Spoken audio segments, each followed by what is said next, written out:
Bonjour et bienvenue dans les murmures de Fleur de Lune. Je suis Alice, sexothérapeute, sophrologue et hypnothérapeute au studio Fleur de Lune.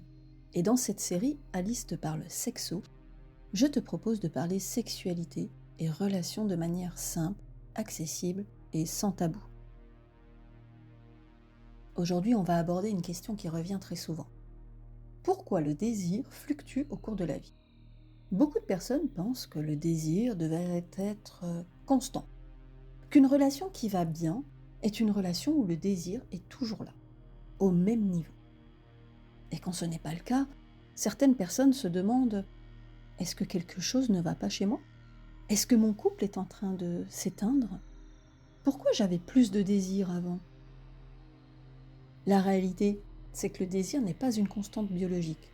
C'est une dynamique vivante qui évolue avec le corps, l'esprit, les relations et les contextes de vie. Dans cet épisode, on va explorer ensemble pourquoi le désir fluctue et pourquoi ces variations sont souvent normales et humaines.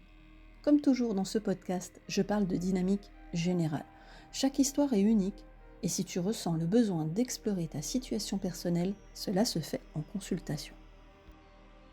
Dans beaucoup d'imaginaires collectifs, le désir est présenté comme quelque chose de spontané et permanent. On nous raconte que quand deux personnes s'aiment, elles ont naturellement envie l'une de l'autre, régulièrement et sans effort. Mais ce modèle vient souvent de films, de séries, de la culture romantique et parfois aussi de certaines représentations de la sexualité.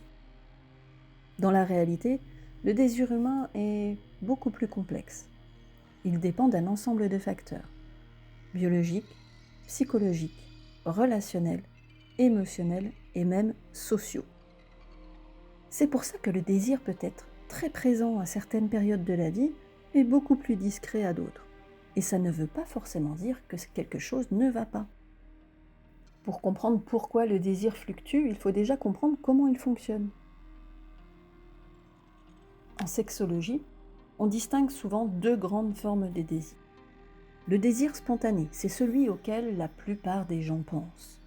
C'est le désir qui apparaît sans stimulation particulière. On peut avoir une envie sexuelle qui surgit spontanément, parfois simplement en pensant à quelqu'un ou en ressentant une attirance. Ce type de désir est souvent très présent au début des relations, dans les périodes de nouveauté ou dans certaines phases de la vie. Mais il existe aussi un autre type de désir beaucoup moins connu, le désir réactif. Dans ce cas, le désir n'apparaît pas avant l'intimité, mais pendant.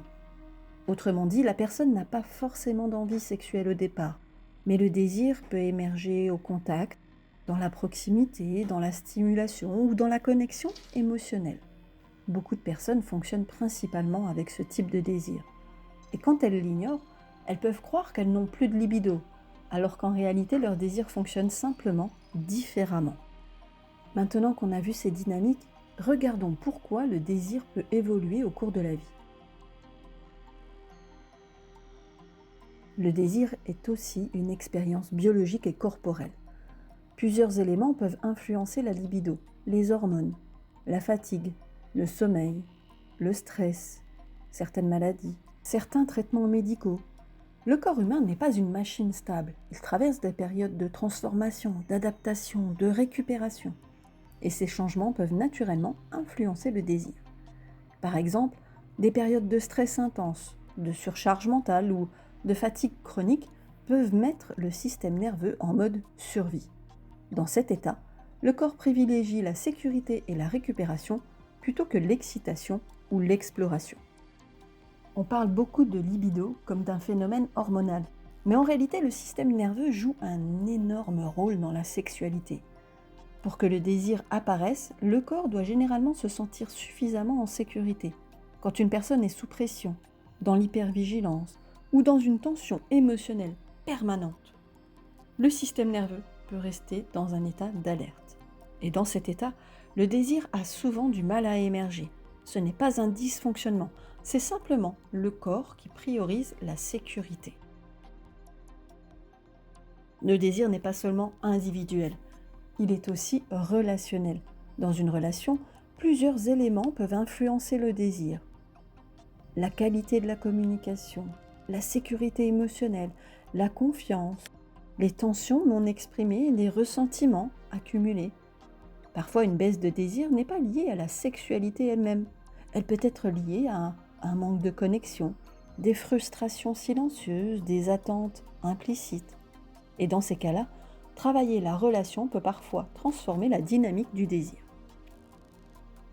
Le désir évolue aussi avec les périodes de la vie. Certaines phases sont naturellement plus propices à l'énergie sexuelle. D'autres sont davantage tournées vers la construction, la protection, la guérison ou le repos. Par exemple, l'arrivée d'un enfant, un changement professionnel, un deuil, une période de stress peuvent temporairement modifier le rapport au désir. Et c'est souvent normal et humain. Alors si le désir fluctue, est-ce forcément un problème ? Les fluctuations de désir sont normales. Mais parfois, certaines personnes ressentent une souffrance, une incompréhension ou un décalage important dans leur relation. Dans ces situations, un accompagnement peut être utile. Pas pour corriger une libido, mais pour explorer le fonctionnement du désir, le rapport au corps, les dynamiques relationnelles, les émotions liées à la sexualité. En sexothérapie, on travaille souvent sur la compréhension plutôt que sur la performance. Si tu devais retenir une chose de cet épisode, ce serait peut-être celle-ci. Le désir n'est pas censé être constant. Il est vivant, il bouge, il se transforme avec le corps, la vie, les relations, les émotions. Comprendre ces fluctuations permet souvent de sortir d'une vision culpabilisante de la sexualité et de retrouver une approche plus douce, plus curieuse et plus respectueuse de soi. Si tu souhaites poser une question sur ces sujets, tu peux utiliser le formulaire Déclic Sexo disponible sur mon site. Et si tu ressens le besoin d'explorer ta situation personnelle, cela peut aussi se faire en consultation au studio Fleur de Lune, soit en présentiel à Héricourt ou alors en visio. Merci d'avoir écouté cet épisode des Murmures de Fleur de Lune. À très bientôt.